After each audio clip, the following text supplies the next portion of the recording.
Buenas noches amigos, soy Carla Díaz, este es mi canal Investigando la Historia y tengo nuevamente a Raúl Méndez. Esta sería la segunda entrevista que voy a tener con mi querido Raúl. ¿Cómo estás? ¿Qué tal, Carla? Pues muy bien y muy contento pues de estar nuevamente contigo. El tilichero favorito de las redes sociales, ¿cierto? Mire, Así dicen. así dice, no, yo creo que sí.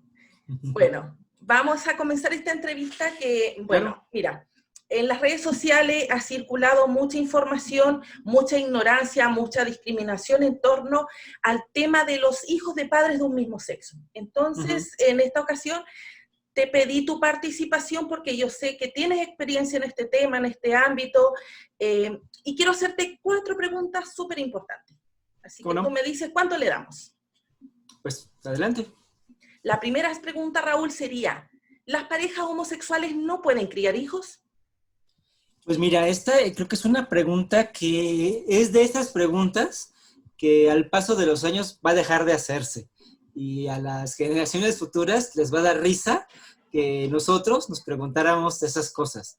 Así como ahorita si alguien preguntara, ¿y un afroamericano se puede casar con un blanco? Y pues parece hasta curioso en algunos lugares, ¿eh? Porque déjame decirte algo, ya vimos que en Mongolia hay rebrote de la peste bubónica. Y de hecho en Estados Unidos, generalmente hasta hace unos años, había unos 2,000 casos de peste bubónica al año. O sea, nunca se fue. Entonces, así como la peste bubónica después de tantos siglos no se ha ido, pues el pensamiento retrógrada, pues seguramente sigue allí. Y todavía hay algunos racistas que sí están en contra de los matrimonios interraciales. Pero pues ya, en términos generales, el mundo ha cambiado y es una pregunta pues hasta chistosa. Lo mismo va a pasar con el tema de las parejas del mismo sexo y su posibilidad de crianza. Al paso de los años, pues va a ser una pregunta que va a ser extraña para las futuras generaciones, porque evidentemente sí pueden hacerlo, pues ya en cada vez más países se puede hacer. Tengo que decirlo, este tema no es grato el día de hoy, justamente que estamos hablando, porque en México el Congreso Estatal del Estado de Baja California sesionó para poder abrir la puerta al matrimonio igualitario y resulta que el partido en el poder, Morena, que supuestamente por ser de AMLO, de Andrés Manuel López Obrador, es un partido de izquierda, pues sus abstenciones provocaron que la iniciativa no pasara, siendo una iniciativa que en su primera fase pasó prácticamente a favor por todos lados, pero ya a la hora final de la votación, el partido en el poder, Morena, se abstuvo y entonces nuevamente queda en la congeladora. Y es la tercera vez que el partido en el poder supuestamente de izquierda pues hace estas abstenciones, porque en el fondo el gobierno de Andrés Manuel López Obrador es un gobierno bastante conservador y muchísimo más en materia sexual y de derechos reproductivos. Pero eso es parte ya de los estiras y aflojas políticos que estamos viviendo. En realidad, ya hoy la sociedad comprende que las parejas del mismo sexo, tanto hombre y hombre como mujer, están plenamente capacitadas para tener hijos. No hay ningún impedimento, ni social, biológico pues tampoco, y pues lo único con lo que hay que dirimir pues ya son con pues con los vaivenes políticos, ¿no? Eso es todavía lo que se está haciendo, el reconocimiento pleno, pero para una pregunta, perdón, para una respuesta muy directa, sí, las parejas del mismo sexo sí pueden casarse y sí pueden criar hijos sin mayor problema, no es algo nuevo tampoco. Etnográficamente, pues aquí creo que en esta charla voy a estar jugando a doble cachucha, Carla, tanto como teólogo, pero también como antropólogo. Entonces, pues se tienen registros etnográficos, históricos, de hace muchísimo tiempo, en donde así fueron criadas muchas personas y pues no pasa nada. Son familias como cualquier otra. Es curioso que, bueno, toda esta discriminación, todos estos prejuicios se dan en páginas más cargadas al cristianismo o a la religión. Sí, claro, porque todavía ahí es donde se concentra el foco más duro de resistencia en contra de la equidad, en contra de la igualdad, en contra de la diversidad. Entonces, estos discursos si bien están allí en la parte religiosa, realmente no están solo en la parte religiosa. Desafortunadamente hay muchos grupos que incluso son ateos, pero que son altamente misóginos y altamente homofóbicos. Entonces, si bien se concentran, yo supongo estadísticamente, la mayor parte del rechazo en los sectores religiosos, en realidad todavía es algo que corresponde a otro tipo de fundamentalismo, que podríamos llamar un fundamentalismo de género. Claro, le damos con la segunda pregunta. ¿La Claro. familia se compone solamente de un hombre y una mujer? Muchas veces lo he leído. Sí, esta pregunta es muy importante. Incluso se habla de la familia original, la familia occidental, la familia nuclear. Pero pues mira, te lo voy a poner así. Supongamos que estamos en una isla desierta. Y en esa isla desierta tenemos un papá, tenemos una mamá, tenemos un hermano y una hermana, o hijo e hija, ¿no? Tenemos 4 personas. Papá, mamá, hijo, hija. Se supone que eso, que es la familia nuclear, es la célula de la sociedad. Así nos dicen. Pero si nos ponemos a pensar, en realidad es estúpido, porque mamá, papá, hija e hijo no son la célula de la sociedad. Una célula se caracteriza porque se reproduce. Pero a ver, si tenemos en una isla desierta mamá, papá, hija e hijo, ¿eso se puede reproducir?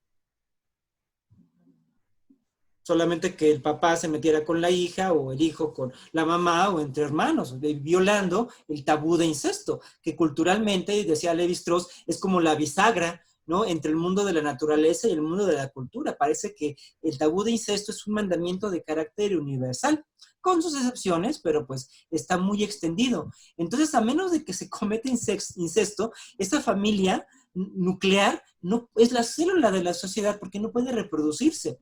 Necesita de otra familia, de otro grupo de parentesco para intercambiar entonces allí elementos y poder reproducirse en lo que se conoce como la regla de exogamia.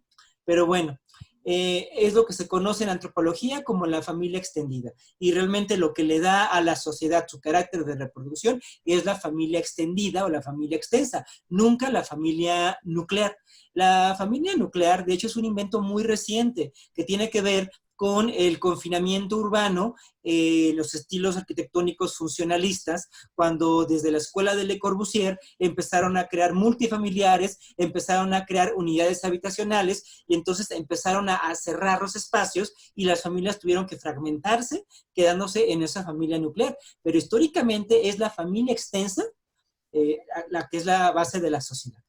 Pero además de eso, la familia siempre ha tenido muchos lazos sociales. La familia no es un sustrato biológico. La familia es, yo diría, 90% social y solo 10% biológico. Muchas veces son criados por el tío materno, otras veces por la abuela. La figura paterna, desde luego, nunca ha estado presente de forma continua en la historia de nuestra especie. De hecho, el padre es una de las figuras más ausentes en las familias, porque se van a la guerra y los matan, porque trabajan, porque se desentienden, porque abandonan a la familia, ¿no? Entonces, mucho de la sociedad, en realidad, los modelos familiares son basados en lo que se conoce como matrifocalidad, es decir, como una casa que está a cargo de la figura materna. Bueno, a partir de esa matrifocalidad, en la década de los 60, se encontraron muchas familias conformadas por una jefatura de mujeres lesbianas, en donde efectivamente la mujer se divorciaba, se separaba, se quedaba sola y encontraba el amor en otra mujer, no solamente porque no hubiera un hombre, muchas veces también por decisión propia, pues, pero empezó allí a ponerse de manifiesto esa visibilidad. Entonces, a partir de ese momento, fue mejor visto porque 2 mujeres cuidando va más acorde a nuestro patrón de crianza, en donde las mujeres se tienen que hacer cargo de esa responsabilidad. El problema ha sido cuando son 2 padres criando a un pequeño, incluso o una pequeña. Se manejó en los 80 de forma lúdica en una película que se llamaba 3 hombres y un bebé, donde eran 3 hombres, evidentemente no eran parejas, pero todas las peripecias que tenían que sortear para poder cuidar a una a una niña. Y entonces a partir de los 80 eso empezaba ahí a generar ruido, a partir de los 90 ya empezó a hacerse muchísimo más visible y hoy por hoy tenemos una gran cantidad de familias homosexuales o de jefatura homosexual que crían también sin mayor problema a sus hijos. Entonces, desde una perspectiva cultural, desde una perspectiva antropológica, la familia es de lo más diverso que existe. No existe para nada un solo modelo familiar. Claro, está la típica frase, Dios creó a Adán y Eva, no Adán y Esteban. Sí, claro, pero lo que no reparan es que antes de Eva, Adán tuvo que tener, según los midrash judíos, como señalan, tuvo que tener cópula con los animales, por eso no encontró ayuda idónea en ellos hasta que se genera a Eva y entonces pues ya puede tener descendencia. Entonces, de verdad que Adán y Eva no son precisamente los mejores modelos para establecer nuestros patrones familiares el día de hoy. Buenísimo. La tercera pregunta. ¿Los homosexuales tienen más problemas mentales en comparación con los heterosexuales? Esto es un argumento típico, pues justamente de aquellas personas que están en contra de la diversidad sexual y hay que decir pues que están completamente equivocados. De hecho, pues hasta por incidencia, si nos vamos a tasas absolutas, la población heterosexual es mucho más grande que la población homosexual. Evidentemente, en la población heterosexual es donde se concentran los mayores problemas mentales. Y algo interesante respecto de las comunidades homosexuales, por la misma discriminación que han sufrido y por los procesos de identidad, de reconocimiento, de visibilidad que están teniendo que pasar, es más común que una persona homosexual conozca terapia psicológica y se atienda tempranamente de forma psicológica. A veces hasta porque los papás lo mandan, ¿no? Porque está loca, como que le gustan las niñas, está loco. Pero son primeros encuentros que tuvieron de una manera forzada con los psicólogos, pero se empezó a generar en buenas prácticas. Eso ha derivado en que hoy realmente, cuando hablamos de comunidad LGBT+, así en abstracto, es un término un poquito desafortunado porque es como el típico caso, ¿no? De que conoces a un gay y crees que conoce a todos los gays del mundo, ¿no? Porque él es gay, ¿no? Como una comunidad homogénea. Uso el término, ahora sí que en su uso coloquial. Bueno, entonces, resulta que la comunidad LGBT+, hoy es una de las comunidades más saludables física y psicológicamente. Física, porque como en la década de los 80 se creó el estigma de que esta población era la que era más susceptible a contraer VIH, cuando en realidad la población más vulnerable son las mujeres heterosexuales. Bueno, pues eso hizo que sean las personas homosexuales las que tengan muchísimo más cuidado en medidas profilácticas de realización del acto sexual. Entonces tienen una mayor cultura del uso de condón, tienen mayor cultura de hacerse al menos una vez al año una prueba de enfermedades de transmisión sexual, cosas que los heterosexuales no solemos hacer. Y es una práctica necesaria, pero generalmente son las personas homosexuales las que la realizan. Más responsables. En segundo lugar, pues justamente por los estigmas que penden sobre de ellos, son muchísimo más cuidadosos, porque también pende sobre ellos la idea de que son más promiscuos, o que tú eres gay y entonces te la pasas teniendo sexo por todas partes. Y hay que decirlo, pues que no. Yo creo que hay más fidelidad en las parejas homosexuales que en las parejas heterosexuales. En términos psicológicos, pues también estas personas, como son señaladas, como han sido marginadas y criminalizadas incluso, están más afines al acercamiento psicológico. Entonces, lo que yo te puedo decir es que seguramente las personas homosexuales visitan más al psicólogo, pero eso es saludable, eso ayuda mucho a tener una buena condición de higiene mental. Y realmente del otro, pues de que hubiera algún tipo mayor de problemas mentales entre esas personas, pues realmente no lo hay, no hay base para decir tal cosa. Yo diría lo contrario, son de las comunidades, nuevamente comillas, más saludables, tanto físicas como psicológicamente. Ajá. Y la última pregunta, que esta es como bien típica y me incomoda, me molesta. Los homosexuales tienen inclinaciones a la pedofilia y sus hijos presentarían perturbaciones mentales. O sea, siempre he leído por ahí, homosexual es igual pedófilo.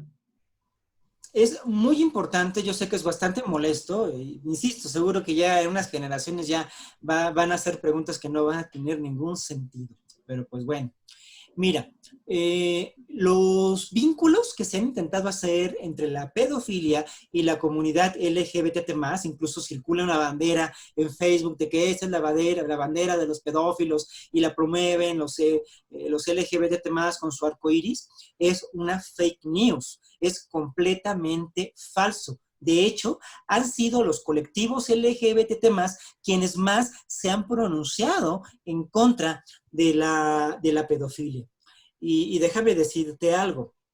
En México, una asociación con la que yo he trabajado en algunos proyectos que se llama Guardianes, que se dedica justamente a un observatorio del abuso sexual infantil en México, señala que el 80% de los casos de abuso sexual a los niños ocurre por un miembro heterosexual de su familia.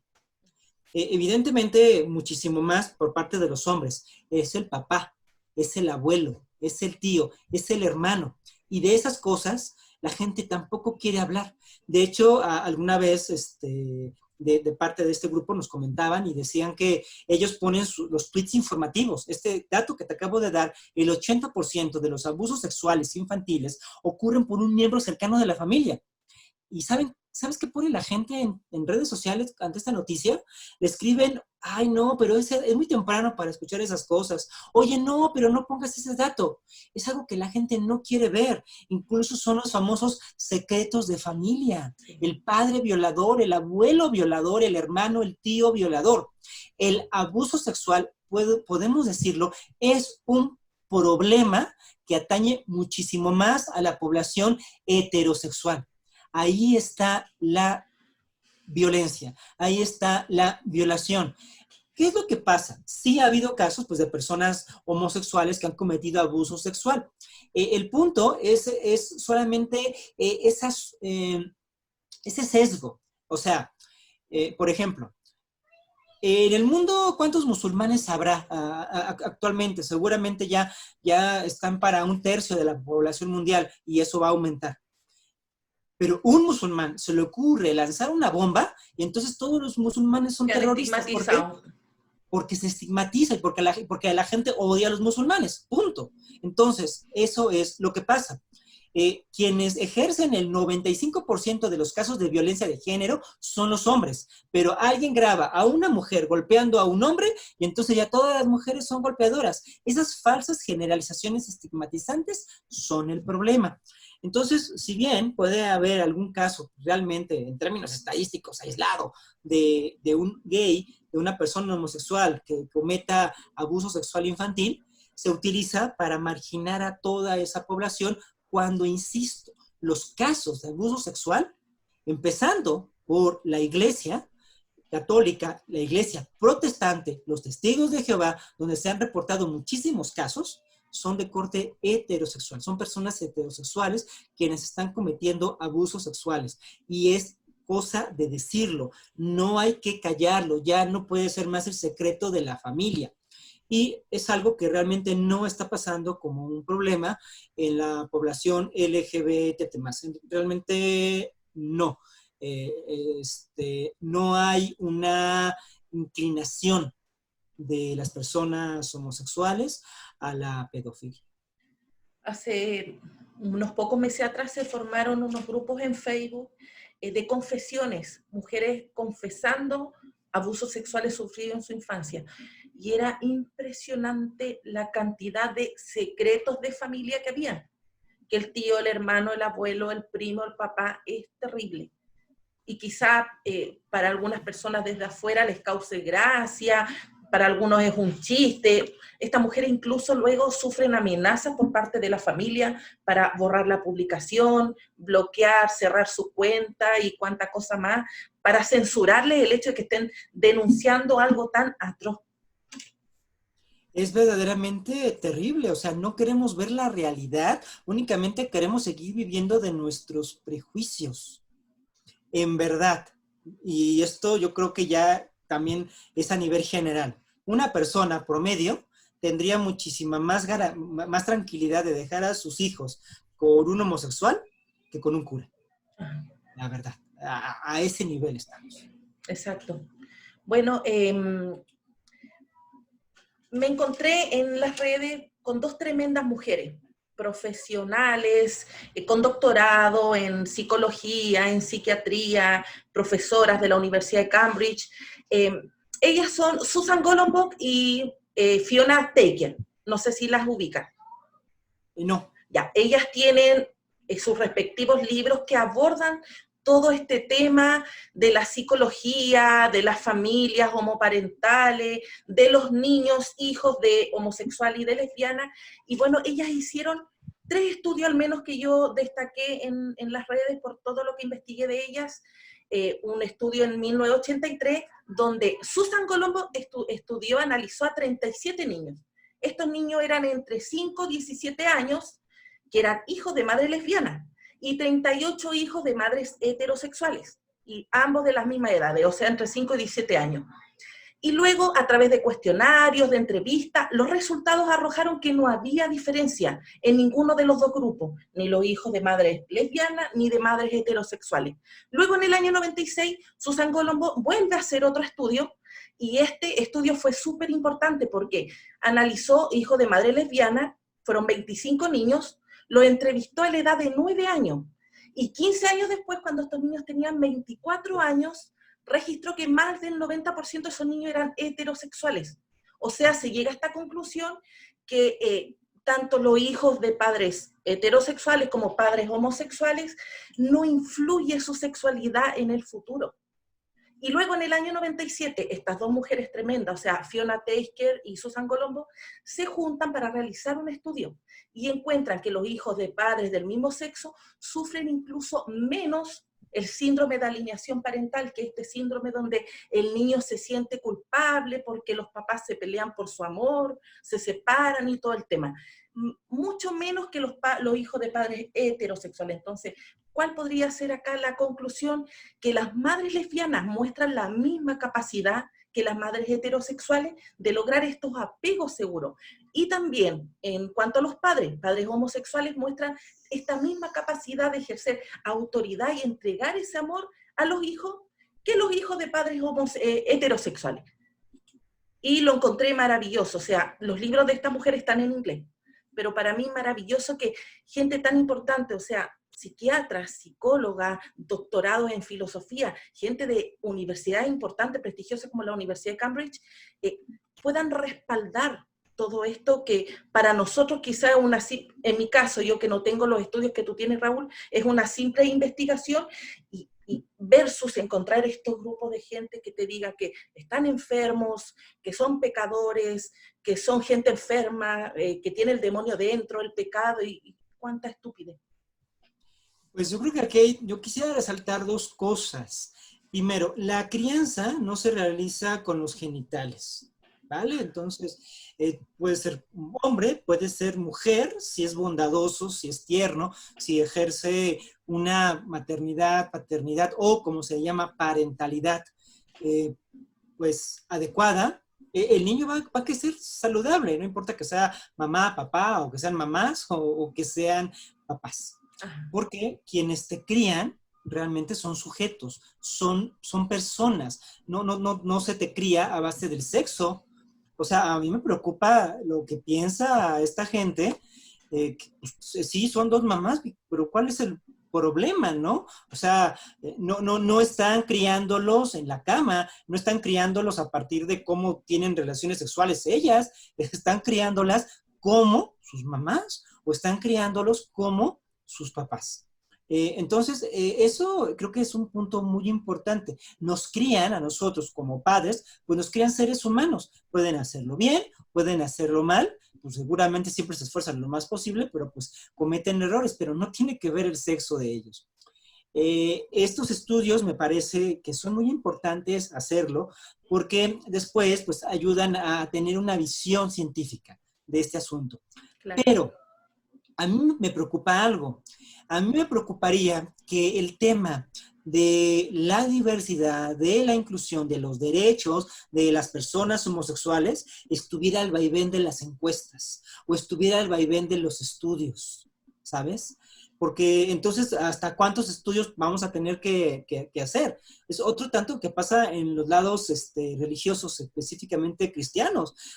Tu identidad sexual o si la homosexualidad es o no pecado o si Dios te recibe siendo homosexual, no puede estar al vaivén de la investigación exegética, Ajá. porque pues eso no va a parar. ¿Cuántos años vamos a tener que esperarnos para que los exégetas se pongan de acuerdo en qué dice Romanos, en qué dice Tisto, en qué dice Deuteronomio, en qué dice Levítico? La diversidad humana, los derechos de las personas homosexuales no pueden estar sujetos a la contingencia ni de la investigación científica ni del análisis exegético dentro del ámbito religioso. Estamos en un horizonte científico, estamos en un horizonte cultural y social tal que hoy esa aceptación ya se tiene que dar por hecho, porque no estamos ya en 1950, han pasado muchos años, tenemos muchas experiencias detrás, estamos sobre los hombros de esos gigantes, se supone que tenemos una visión más amplia y más científica de la realidad. No es ahorita para tratar de poner en tela de juicio libertades y derechos ganados solamente con estadísticas, que es con lo que juegan mucho en Facebook, ¿no? Presentan la foto, presentan la nota, presentan la estadística a su favor, y entonces uno agarra y presenta los libros en contra. Y entonces es una guerra de fuentes. Ajá. No es posible que los derechos humanos estén al vaivén de una guerra de fuentes. Claro. Bueno, ha sido interesantísimo charlar sobre esto porque, bueno, hay tanto prejuicio. Quizás después de esto va a seguir el prejuicio, viene el contraataque por esta entrevista, ya la vez pasada en mi canal, ya estaban poniendo satanista, hijo del diablo, a tu entrevista, la primera que te hice. Entonces, esto quizás por ahora no pare, pero en el futuro no va a ser tema. Yo espero que así sea. Y le vamos a dar con la segunda parte.